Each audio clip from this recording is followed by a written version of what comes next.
Good morning, everybody. We're just waiting for people to come on. Good morning, everybody. We're just waiting for people to come on.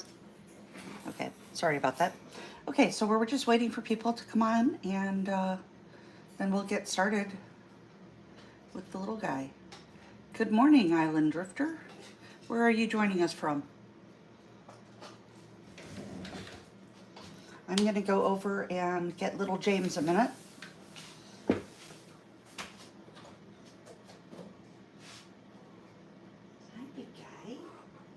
Good morning. You ready for your television debut? You ready for your YouTube debut? So here's James. Good morning, Paula. So here's James. He's got his eyes closed this morning. I suspect that they're probably closed from discharge from his eyes. Yeah. So I guess we'll start with cleaning those up a minute. I'm just gonna get a Q-tip damp, some more water. Just wipe his eyes a little bit, just like that. There we go. That way he can open his eyes and see me if he wants to.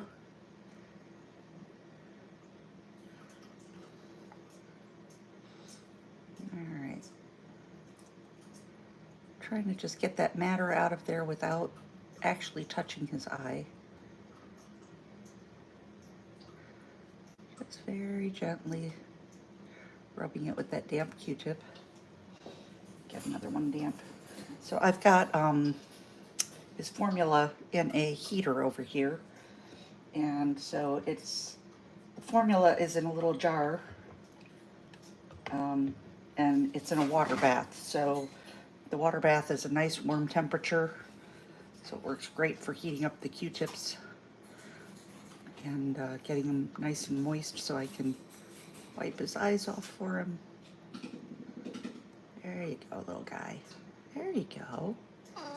Yeah, I know. Okay, you don't like it. I get it. I know. I know. You can say good morning to everybody. And say good morning. There you are. There you are. See? Okay. So the first thing that I'm going to do is weigh him.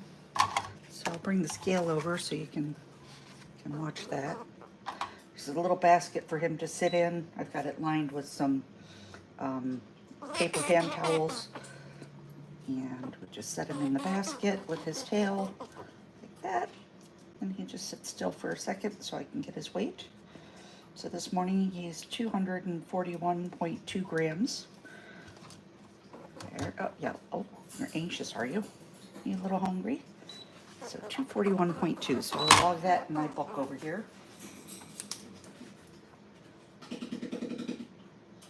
Along with the time, and it is 9:01 in the morning. Okay. Yeah, you're hungry? All right, let me put your syringe together. So I use a 3 milliliter syringe with a silicone nipple on it. And the nipple has a little metal insert because he does have his teeth, and so he chews on the nipple, which would cause it to leak all over the place, and then he would be frustrated and wouldn't eat. So the metal insert keeps it from leaking all over him. And just feeling some sticky on my hand. That's probably the honey I put on him last night. Or it could be that another one of the fibromas opened up. So we'll take a look at that after we feed him. But we'll start by feeding him a minute. Okay. Yeah. All right. Can we get that out of the way so they can see you eat? There we go. That's a good boy.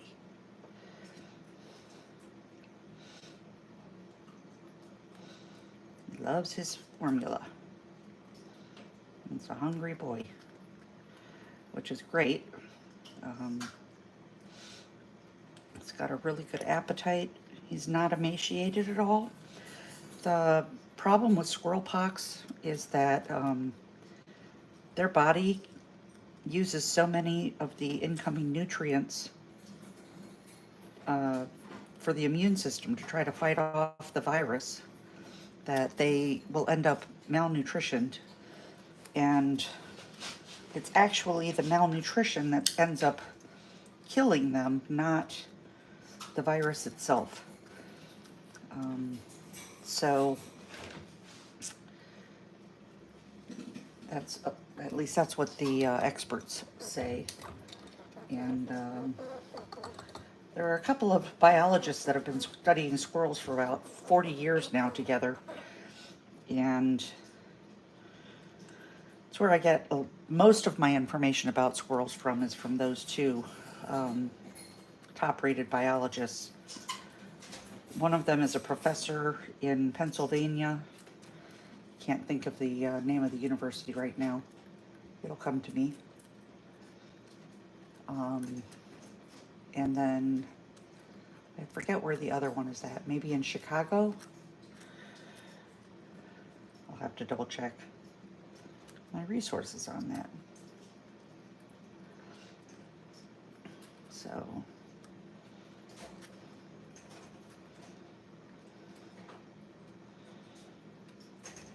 as you can see, he's got the fibromas absolutely everywhere. His little hands, all over his face. He's got 3 new ones starting right here in his whisker area of his upper lip.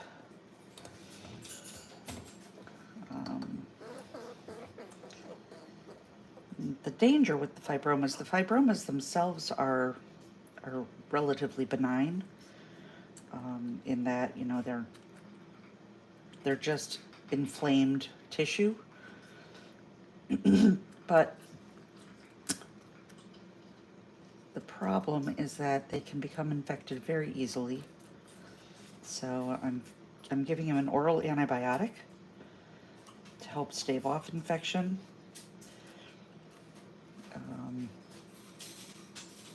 But he did have one fibroma that developed an abscess yesterday, and so I was cleaning that out last night, and then I applied Manuka honey to it, and we'll be taking a look at that after he's done eating, and checking the rest of his fibromas to make sure none of the rest of them have abscessed. And if they have, then we will get those cleaned up and treated as well. But he's always so hungry when he gets up. The first order of business for him is food.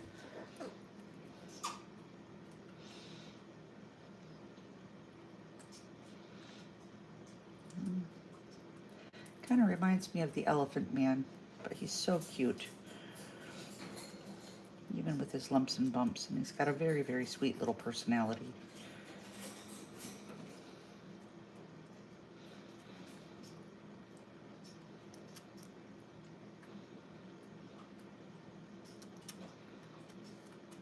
If he does survive this,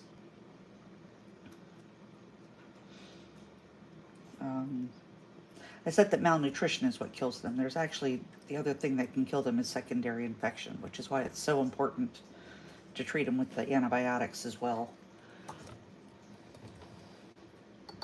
Normally, if he was an adult or even a weaned adolescent, I would be giving him nut paste that I make. I've got a video about how to make it. But it has a lot of immunity building supplements in it. And I hope to start him on that in a few days. If he continues to progress like he is, he'll be able to start eating some solid foods. And when that happens, I'll be able to start giving him some of that nut paste. Try and boost his immunity system so that he's getting the nutrients from the formula to his organs rather than going to the fight against the virus. So hopefully we'll be able to get him started on those in a few days. Hi, John.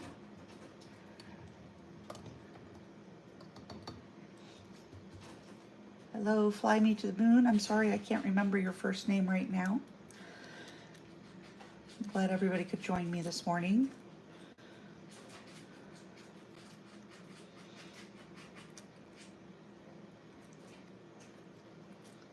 He is a beautiful boy, I agree. If he survives this, a lot of the scar tissue that he'll have, the fur will come back in, but it will come back in cream colored or white, which is a really interesting thing that happens with squirrels that build up scar tissue, whether it's from an injury or infection, viral or bacterial, or from mange.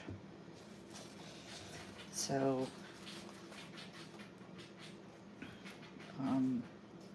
he will probably end up with a lot of that cream colored fur. So I have a couple of older babies that I released last fall that came down with it over the winter. And I would actually manage to trap one of them and bring him in and treated him.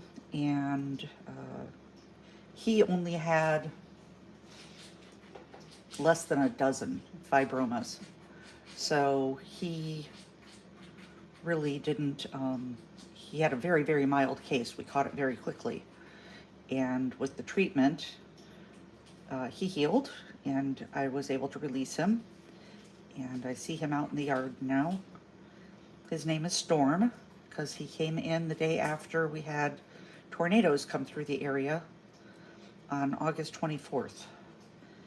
And he and his sister came in. So I named his sister Summer and I named him Storm. They were the first two that I got in after that storm. I ended up getting in over 100 babies as a result of those tornadoes that came through the area. And we actually had one that touched down just a quarter mile from the house. And I'm hoping, my drone right now is out of commission. I need to put a new motor on one of the arms. So once I get the drone back up in operating condition, I want to take it over the tornado site, where the tornado touched down closest to the house here, and get some aerial footage to show you guys just how close that storm really got to the sanctuary and how fortunate we were that it didn't touch down here instead of where it did. Fortunately, where it did touch down was in the middle of the woods. So nobody was harmed human-wise. I'm sure that there were several wild animals that lost their homes, unfortunately, to it, and possibly lost their lives too. I wasn't able to get in there to the site to take a look for babies because it was so bad.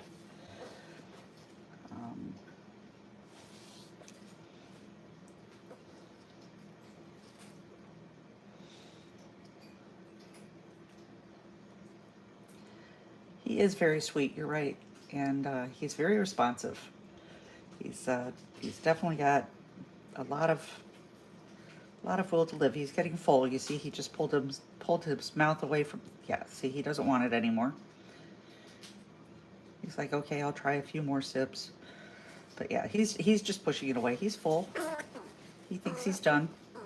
That's fine. Just wipe his little mouth off. They do tend to dribble a lot when they're eating. He's not happy about it. That's why he's vocalizing. Oh, really? Oh, well, tell us all about it. I'm sure they want to hear everything you have to say about that. Yeah? There you go. Yeah. What do you think? You say hi?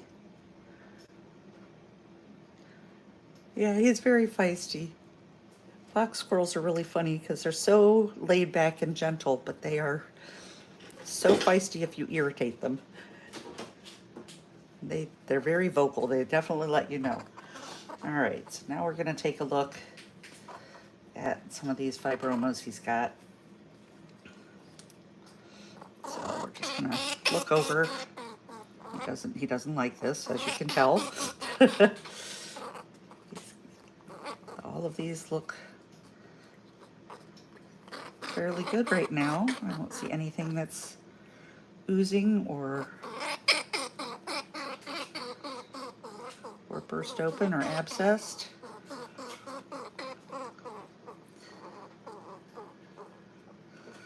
So these fibromas can cause like furrows.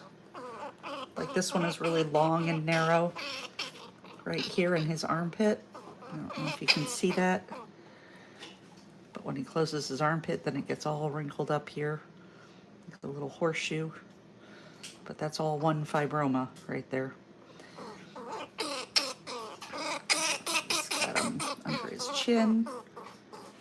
I know, buddy. I know. Okay. Okay. So this his left leg here is broken. He's using it some, but he's not using it. See, this one but this one just kind of dangles. So the break is up here, just above the knee. So try to be as gentle as I can with that. So this is the fibroma that had abscessed that I cleaned out last night. It's looking pretty good this morning. I'm just going to clean it up a bit more. And then still looking for others that might have abscessed. I haven't found any other ones yet, thankfully. But he's got them everywhere. Absolutely everywhere.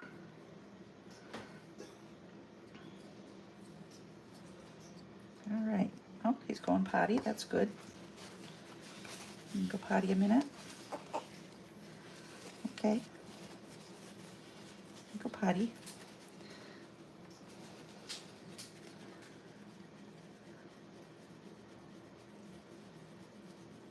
No, they're not painful to him. The only one that's painful to him is the one that abscessed. And even that one is not terribly bad. He's really young. I don't want to give him the pain meds that I have unless he becomes really obviously in a lot of pain. Right now it's pretty minor. Even the leg break doesn't bother him unless I touch the actual area of the break. So,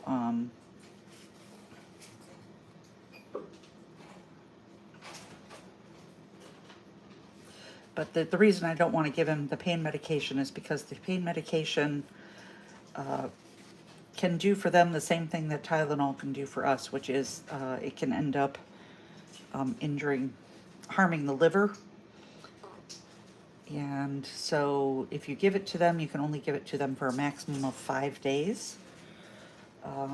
So I would rather save that for if he ends up in a lot of pain. But right now it's relatively minor, so. All right, so let's see if we can, don't know if you'll be able to see him real well. Let me see if I can tip this a little bit more. Just gonna try to tilt the camera down a bit more. Closer. There we go. So what I have here is some, I haven't used this type of scissors before, but they're actually made for trimming eyebrows. They have a little comb on them. And so I'm gonna try to use this just to trim around that area.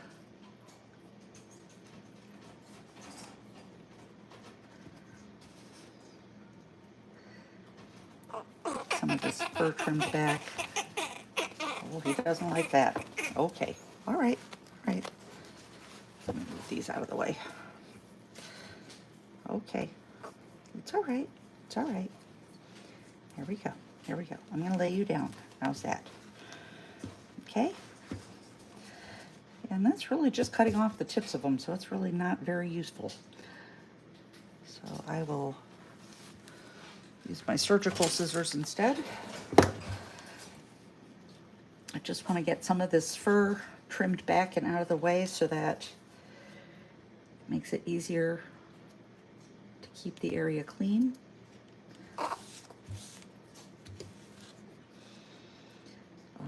Also, because I put honey on it last night, now that fur is really sticky.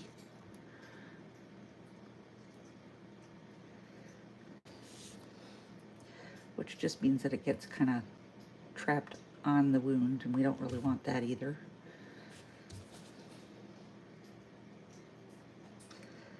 So we're just going to trim all this back a little bit.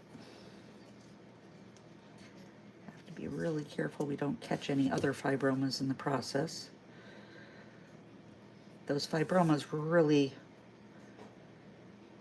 inflame the tissue.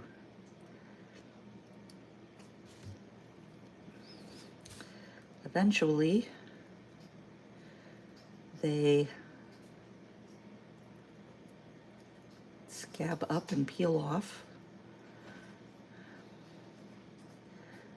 and leave that scar tissue behind. So he doesn't have those lumps forever. Those lumps do go away as he heals. But in the interim, they can really get in the way.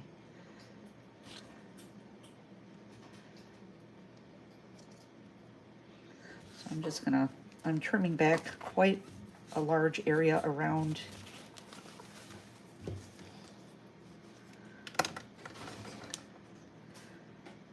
it, just to make it easier to keep that area clean. And as you can see, as I'm trimming the fur back, you can see more and more of the fibromas being exposed.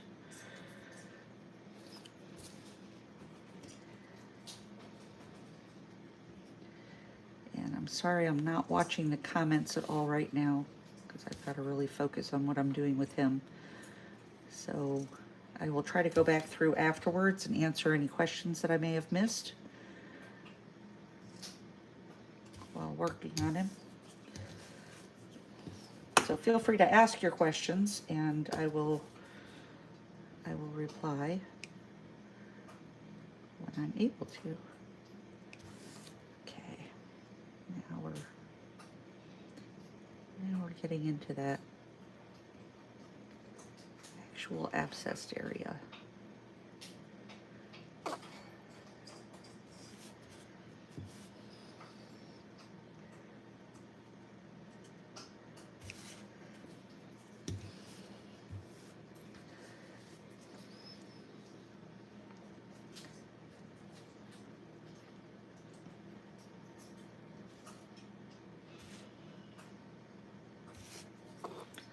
Just take one of these a minute. Wipe the blade of the scissors off. So these are surgical scissors, and they are, it's a curved blade. So it's curving up away from his skin so that I'm not as likely to cut him. If I was using flat bladed scissors, there's a higher risk of cutting him, which of course I want to avoid if I possibly can. So got that cleared off. So now I'm going to just spray it with some hydrogen peroxide. And yep, I know, buddy. I know that didn't feel good.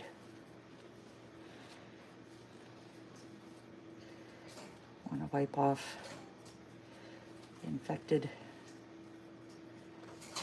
tissue and get that honey off of there,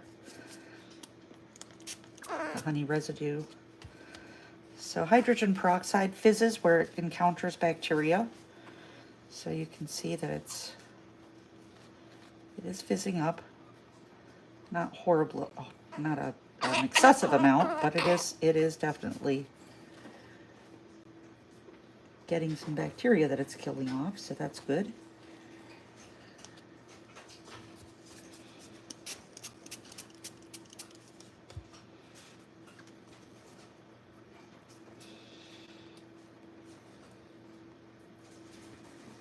Okay.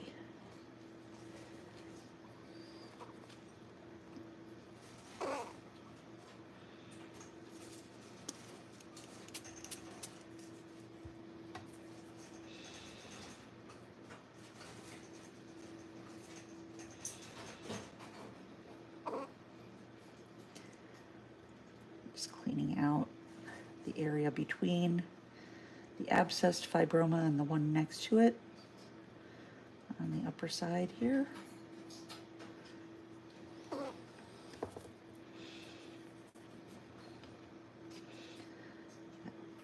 Moist.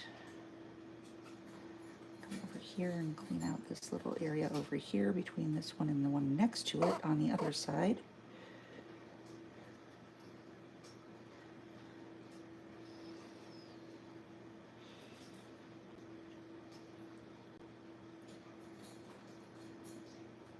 There we go.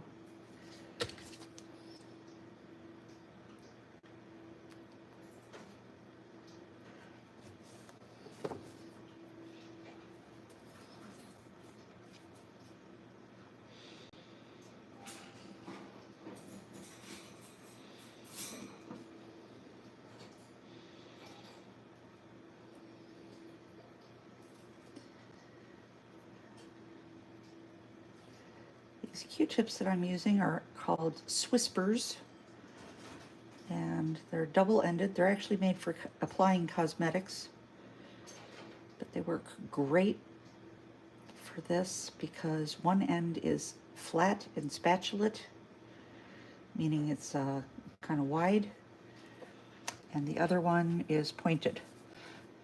So I can use this side for general cleaning, and then I can use this side to get between those fibromas, which is what I'm working on right now.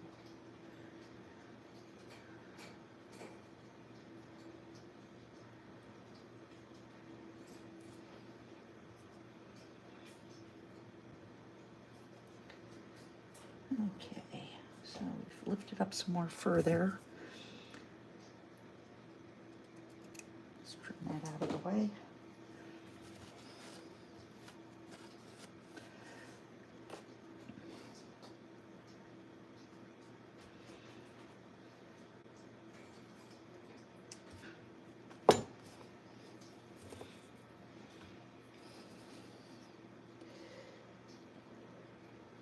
Okay, now this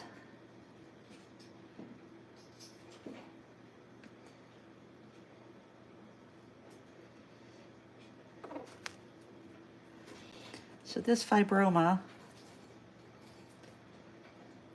that abscessed is actually about the size of a dime.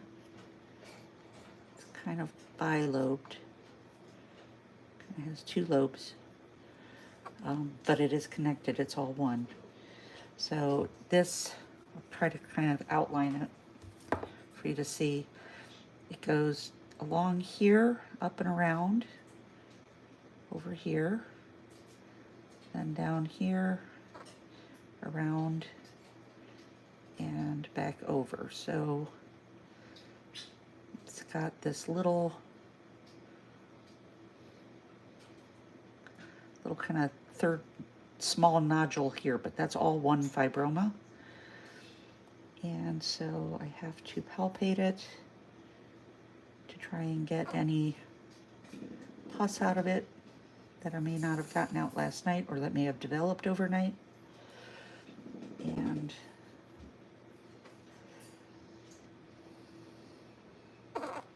if you're squeamish, you probably don't want to really watch this part very much.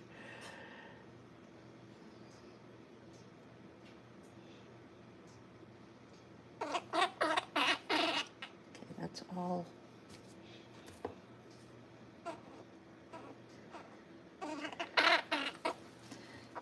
I know, buddy. I know. I'm sorry. I know. But I gotta get it cleaned out of there. Okay.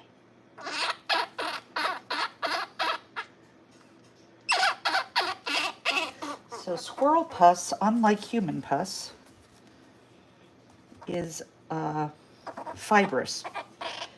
And so it's kind of like the consistency of silly string, if you're familiar with what that is. I don't even know if they still make that stuff.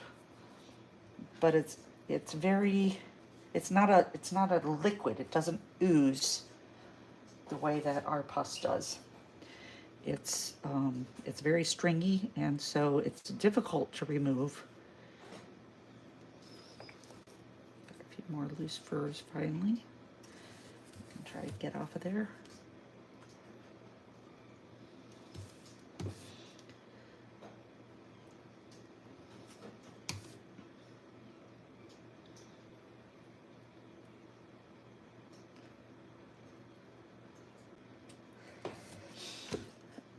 So to remove it, you can't just like squeeze it and wipe it out. You have to like pull at it.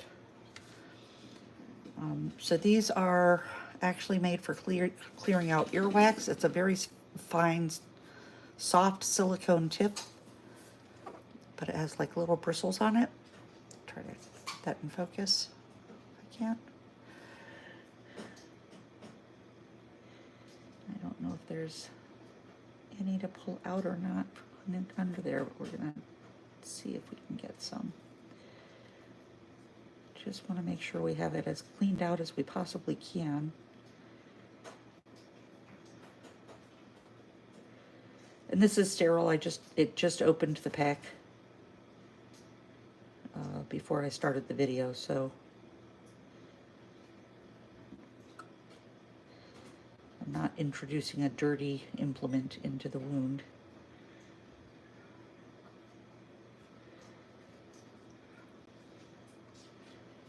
And no, I don't think there's any actual pus to come out.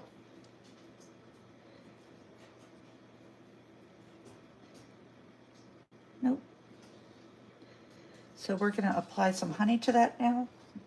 Just going to throw that out. This is raw Manuka honey, which has natural antibiotic properties to it.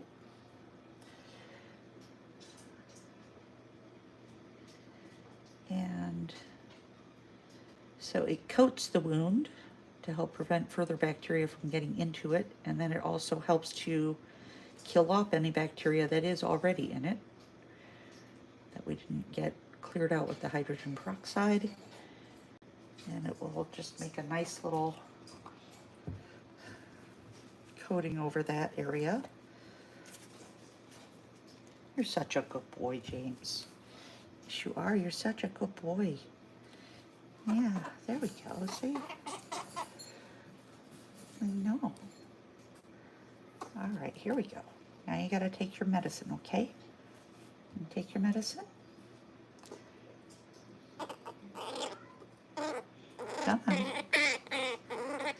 Oh, you're really irritated now, aren't you? All right, there you go. Good boy. Swallow it. Good boy.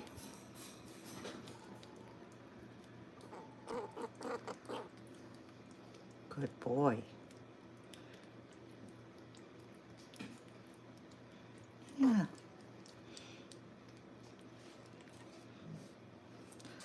I think it's a fruit flavored medication actually, because they really like it, which is kind of neat. Fun for them. So that's it. We're done with little James for now. Romano, yes, those growths are all over his body. So John, what causes this to happen? So it's a virus that is blood-borne, and it's spread from one squirrel to the other to another, usually through biting insects like fleas, mosquitoes, ticks, insects that suck the blood. And he is so young, and he has such a severe case.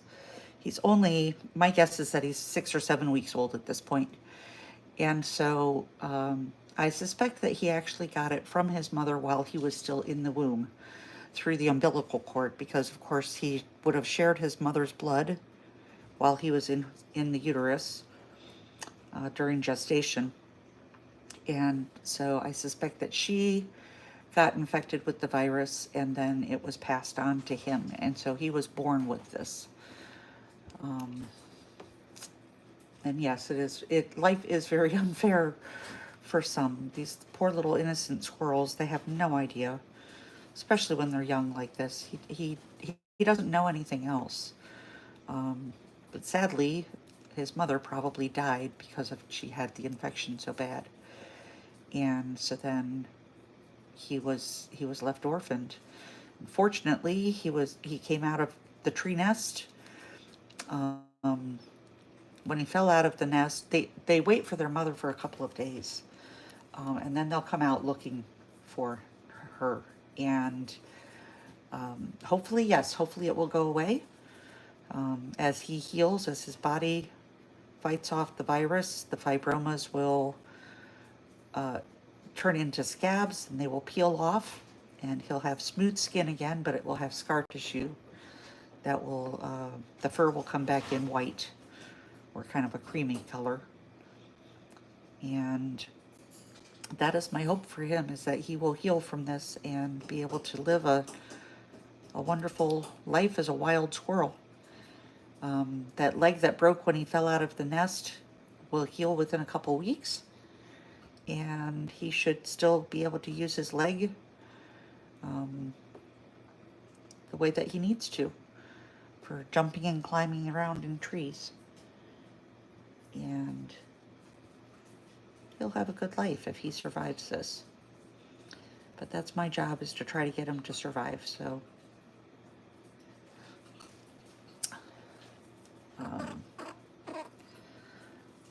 his tail feels like those pop beads that little kids play with. So he's got fibromas all up the length of his tail. Like literally it's just one big long series of lumps, which is why you can see the breaks in his fur. Everywhere there's a lump. So there's 1, 2, 3, 4, 5, 6, 7, 8, 9, 10, 11, 12, 13, 14, 15, 16, 17, 18, 19. I count 19 fibromas along the length of his tail. Some of them are already scabbing over. I could feel that as I was going along. So that's a good thing, because that means that they're healing. Let's see if I can find one that's scabbed for you. Oh, he doesn't like that. I'm going to stop. Okay. It's okay, buddy. It's okay. He does have one over here on his cheek that's healing. You see, it's kind of a grayish white color right here, and that's a little scab from a fibroma that's healing. So that's a good thing. And you can see even the top of his nose has the fibromas on it. I mean, he just has them everywhere. His little ears. He's a good boy, aren't you? Yeah, you're a good boy.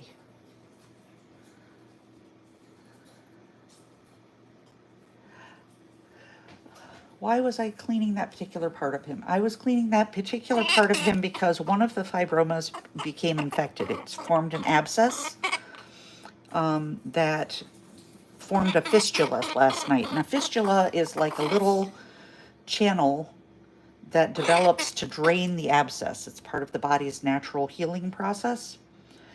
And so I felt it when I was, my hand got moist when I was feeding him last night. So I turned him over to check him and found the fistula. And so I cleaned it out, and I got all of the pus out of it that I could. And I applied the Manuka honey to it last night. And this morning there was no more pus in it. So that's a really good thing. It means the honey is doing its job, as is the oral antibiotic. And I'll just keep examining him closely every time I feed him to make sure that he doesn't have any more that form fistulas or abscesses. And if he does, then we'll get those cleaned out as we find them. And actually, I did just find another one. So you can see there's a little bit of blood right there on his arm. Let me see if that's actually abscessed or if it's just raw from him. he might have accidentally scratched it or bit it. Take a look here.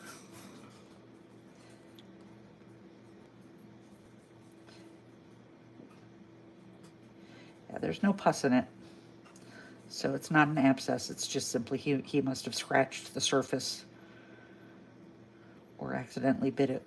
So I'm just gonna wipe that clean. Get that cleaned up a minute.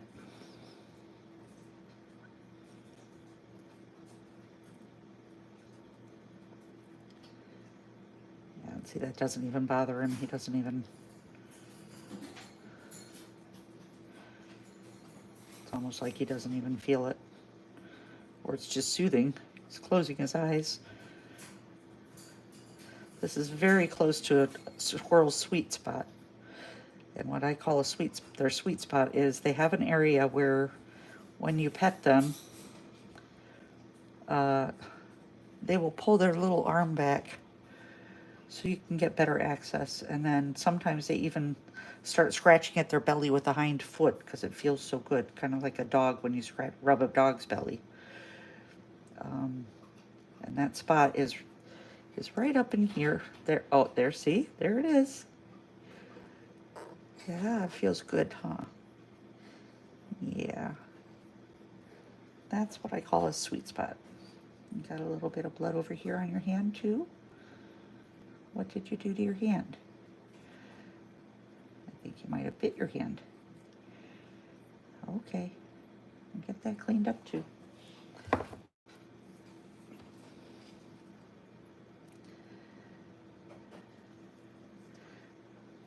All right. So I actually have 2 more babies that need to be fed.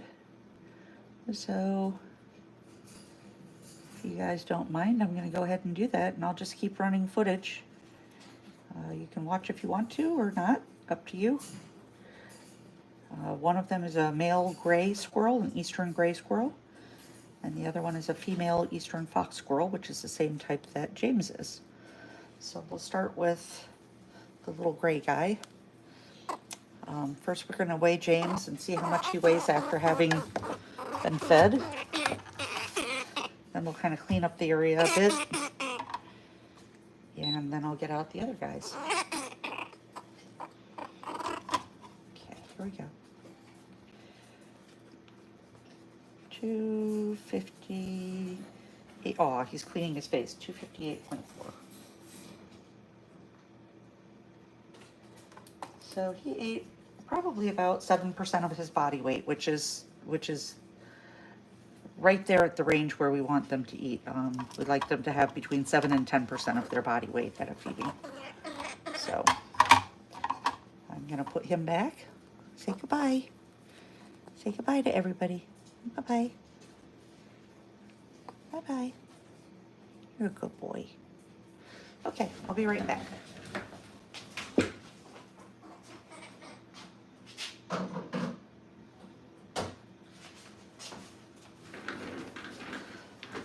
Just want to get this all cleaned up a minute before I get the other guys out. Put clean tissues in the bottom of the weighing tray. I'll throw those little scissors out. Syringe gets thrown out. These will get cleaned. So I'm going to set these aside.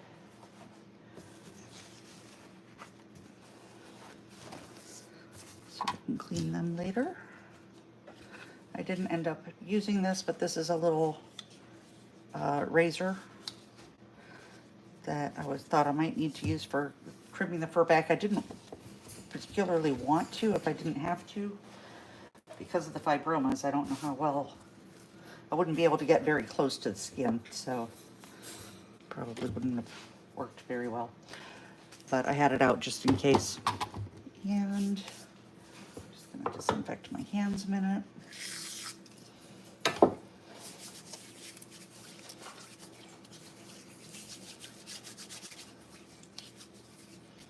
It's a foam hand sanitizer.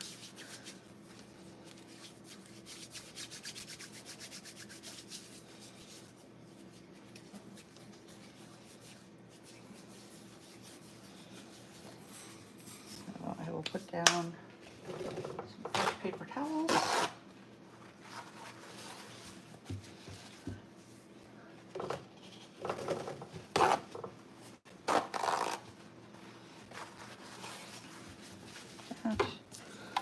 Move the scale over so we can weigh a little quickly.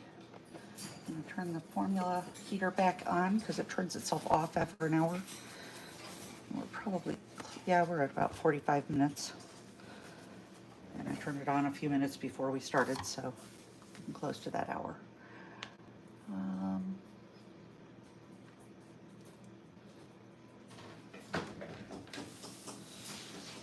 All right, so it's Quickly's turn. Come here, little guy.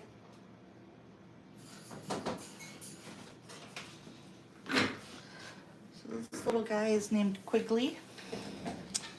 Quigley is not quite 6 weeks old. He's not quite curling his tail on his own yet. They do that at 6 weeks.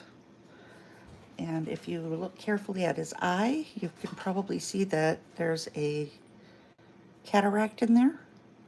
That is from dehydration before he came to me. You can see his other eye is nice and clear and healthy. That cataract from the dry eye, from the dehydration, is actually much smaller. It does go away as they become more and more hydrated.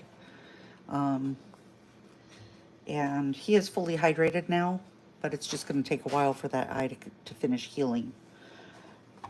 So we're going to put him in here to weigh. He's 100.9 grams. Set the scale aside. I'm going to get a fresh syringe.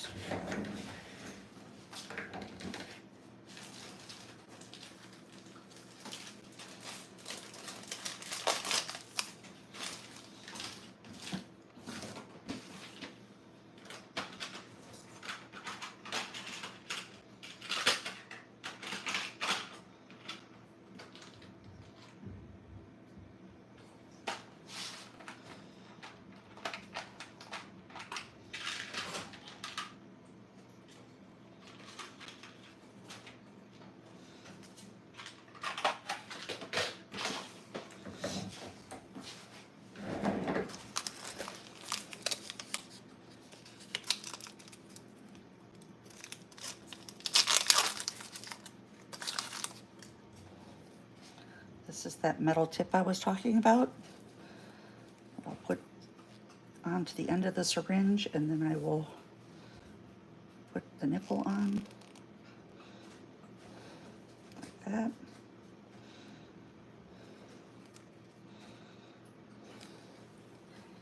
And then we'll just give this little guy a bib.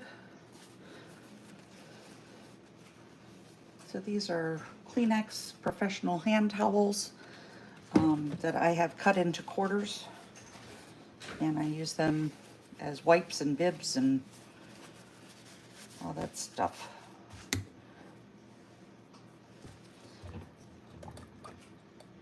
Let's stir that formula up a bit.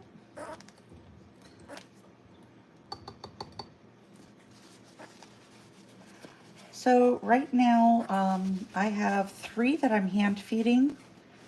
I have 8 more that are being weaned and learning to eat on their own. So they actually got their last syringe feeding 2 nights ago. And so they're learning how to drink out of a bowl. They're learning to eat solid foods like strawberries and Henry's protein blocks. And blueberries, nuts.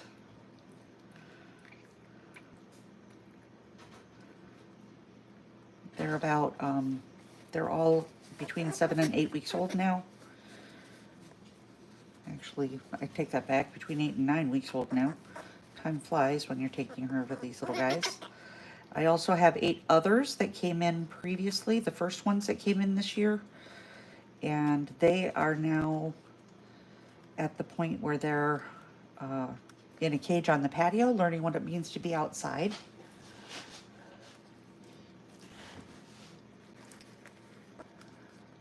they do keep me busy. And then I have several adults that are being treated for various things. I have Sneaky is an 8-month-old fox squirrel. He came in with both arms broken. He's now using his right arm completely. It completely healed. His left arm, although the break healed, he's still not really using it 100%. So he's in a cage out on the patio, and I'm monitoring his use of that arm to make sure that he's able to climb and descend and jump properly before I actually release him back out into the wild. Then there is Celia, who came in a couple months ago. She's actually in the cage to my right, and she's sitting against the edge of her nest box watching me. It's kind of funny, actually. I'll try to get a picture of her. I'll try to get a shot of her after I'm done feeding Quigley here. So you guys can see her. She's really cute. She was found in the snow after a really big windstorm had blown her nest out of the tree. And she was in a torpor. She wasn't moving very much. Wasn't sure she was going to make it. When I palpated her when she came in, I felt a golf ball sized lump in her right abdomen. So I'm fairly sure that she's pregnant, but she hasn't had the baby yet, and so not 100% sure she's pregnant. But she's very big, and she has been getting progressively bigger, so I think she is, but I would have thought the baby would be born by now, and it hasn't been, and I need to look up the gestation period. It's not something that I remember, because I don't usually work with pregnant squirrels.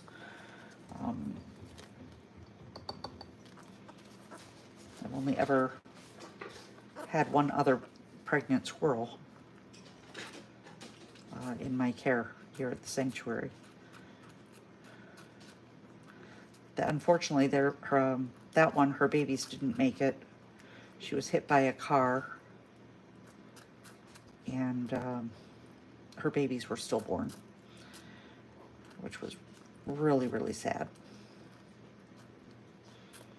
But Mama healed from her injuries and was able to be released, and is living the high life out in the wild now. So, quasi-success story, I guess. So you can see how wet his fur is becoming on his chin. He's a real dribbler. He's just not a clean eater at all. He wants to suck it down so fast that it just comes out the corners of his mouth while he's eating.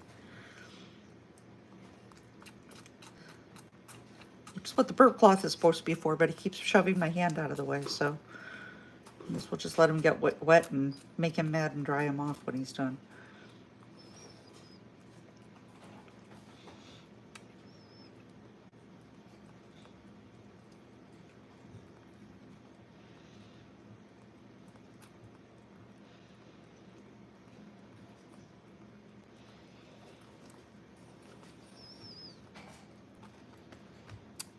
Does anybody remember what I said he weighed? I just realized I forgot to write it down. Gestation of a gray is 1 month, 14 days. Oh, that's good to know. So I was thinking right around 45 days is what I was thinking in my head, but I didn't want to commit myself to that number. So she definitely should have had the baby by now if she was pregnant. So I'm thinking that she wasn't actually pregnant.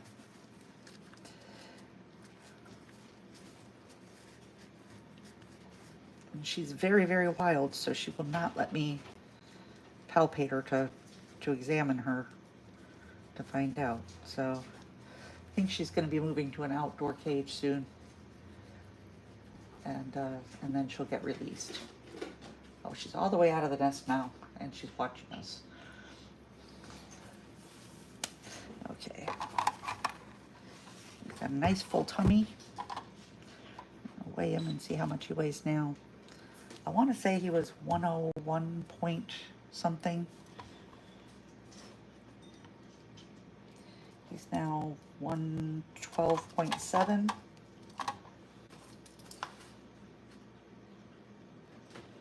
So right around 10%.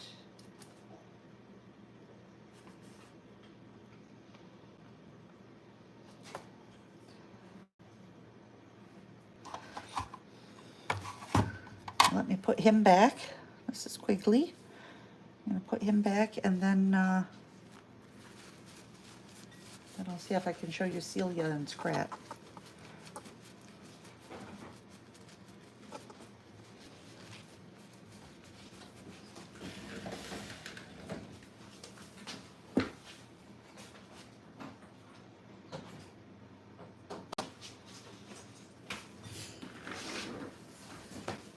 Okay, let's see.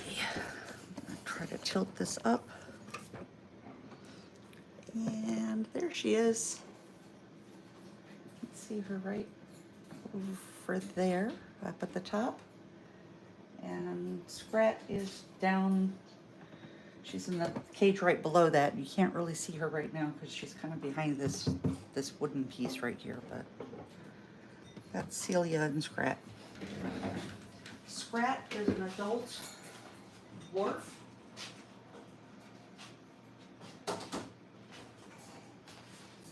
She's 6 years old, and she's living the good life here at the sanctuary. She's very sweet. She has the squirrel equivalent of Down syndrome, so she's a little on the slow side. All right, Fiona, who I just got out, 124.9 is her weight. I'll write that down this time.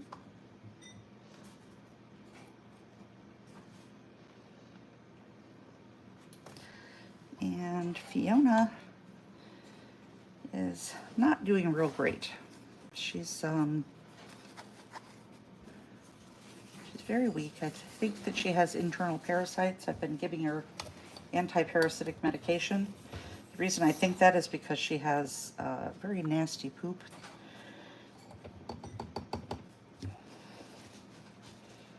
I do have a microscope. I could do a fecal float and smear.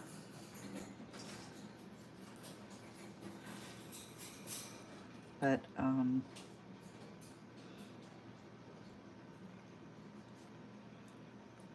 I've learned what the poop looks like when they have parasites, and pretty sure that's her issue. So she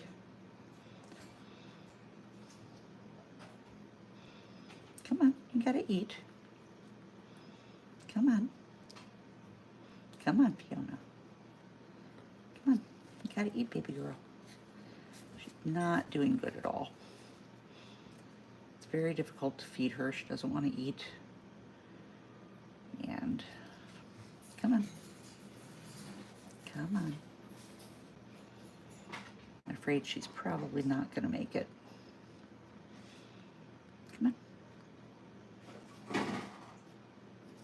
Come on. Swallow. Swallow. Good girl. Come on. Swallow. That's right. Good girl. That's right. And swallow. Mm-hmm. Come on.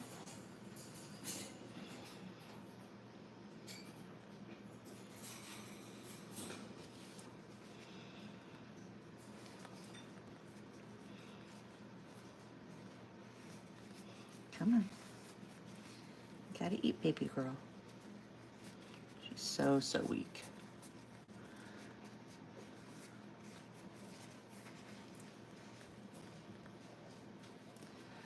Supposed to be okay to be released with the DS. DS. Not sure what you're referring to with DS.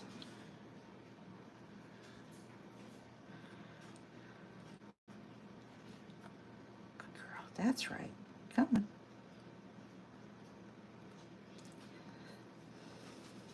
Come on. Come on, Fiona.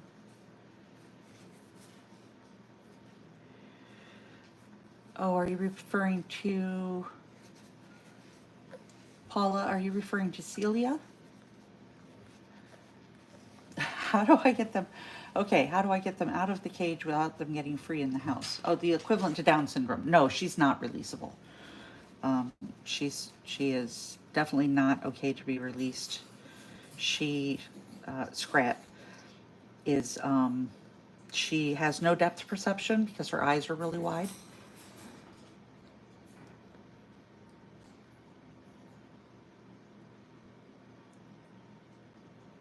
So she has no depth perception, so she has difficulty climbing.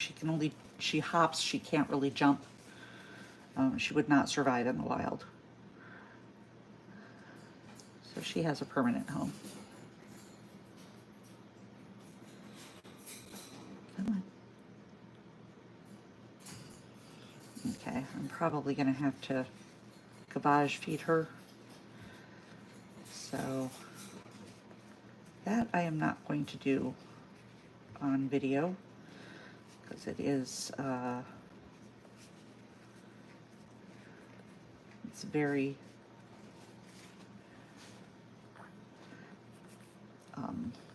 takes a lot of effort and concentration, and it's difficult. That's the word I'm looking for.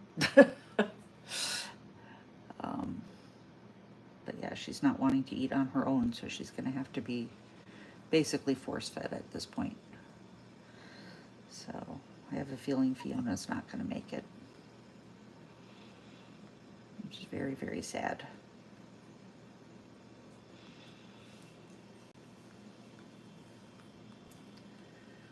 So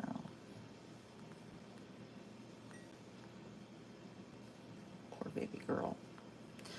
So unfortunately, they just don't all make it. They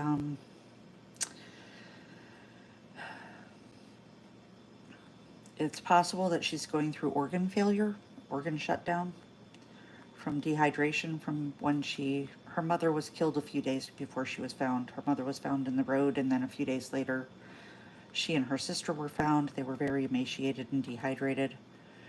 The sister didn't make it through the first 24 hours. And sadly, with dehydration, it can lead to organ shutdown, kidneys and liver and stuff, and I suspect that's what's happening with her right now. So we'll do what we can for her, but I'm gonna do it off camera.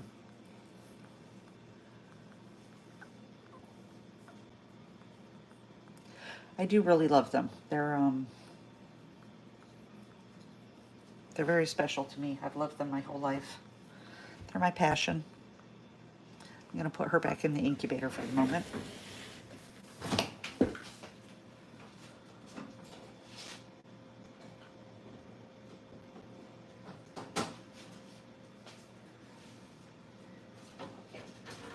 Who wants to come out and say hi? Henry wants to come out and say hi.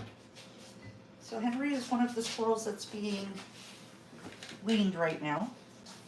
So he's got formula and strawberries all over himself. Henry is an Eastern gray squirrel. He's the black morph, black coloration. He's gorgeous, handsome little boy.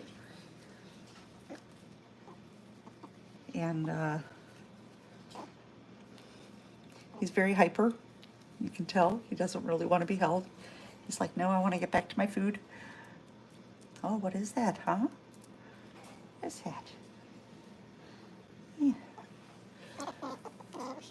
He's beautiful. He's got jet black fur, and he just has one little white stripe down the middle of his belly. Just a few furs right here.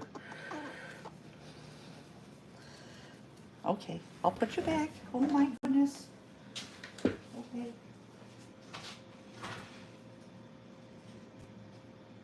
All right, Joel, you want to come out and say hi too?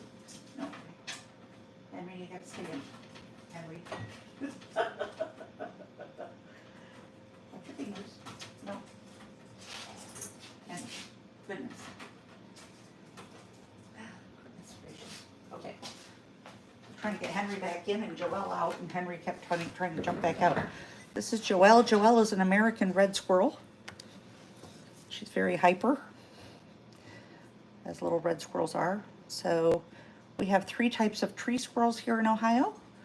We have the American red squirrel, we have the Eastern gray squirrel, which is what Quigley and Henry are, and we have the Eastern Fox Squirrels, which is what Celia and Scrat and James and Fiona are. So those are the 3 types of tree squirrels we have. Then we also have flying squirrels. We have the southern flying squirrels, and I will show one of those to you as well.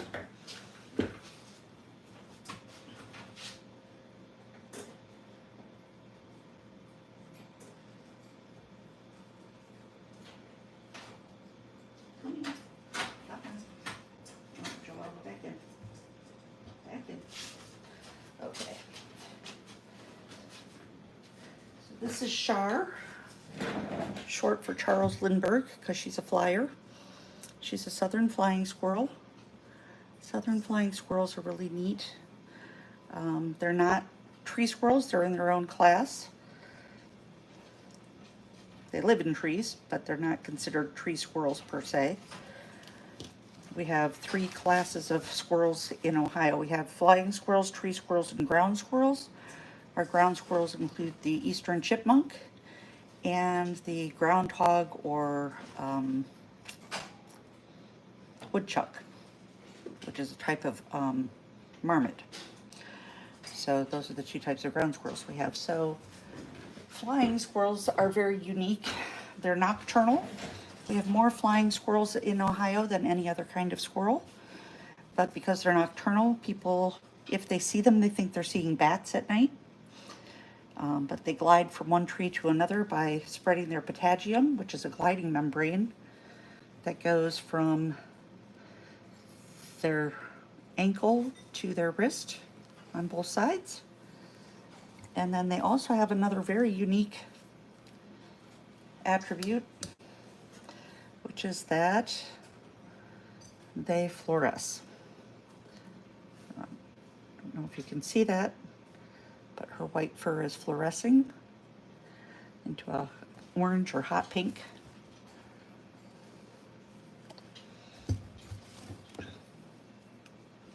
They're very active, very hyper. There we go. There you can see it. Fluorescing. Would be better if it was dark, but you can still see, I'm sure. So they're not sure why they do that. They think it's a communication thing with them being nocturnal. So, and yeah, they are really, really tiny. So she'll get to be about 5 inches long. She's about 3.5 inches right now. She'll get to be between 5 and 6 inches long, not including her tail. And their tails are very flat and wide, like that. So those are the flying squirrels.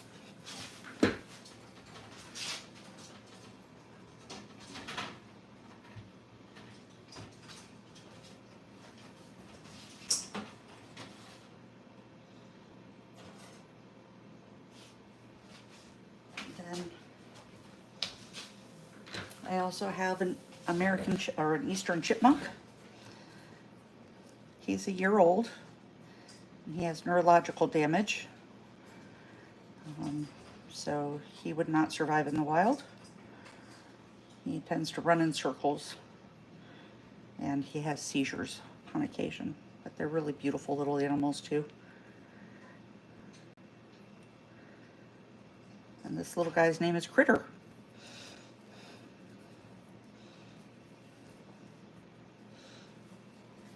So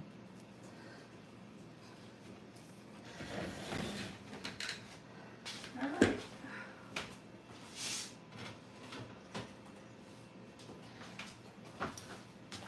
So I am going to conclude the video now. Thanks for joining me, and I hope to see you again soon. And have a great day. Bye-bye.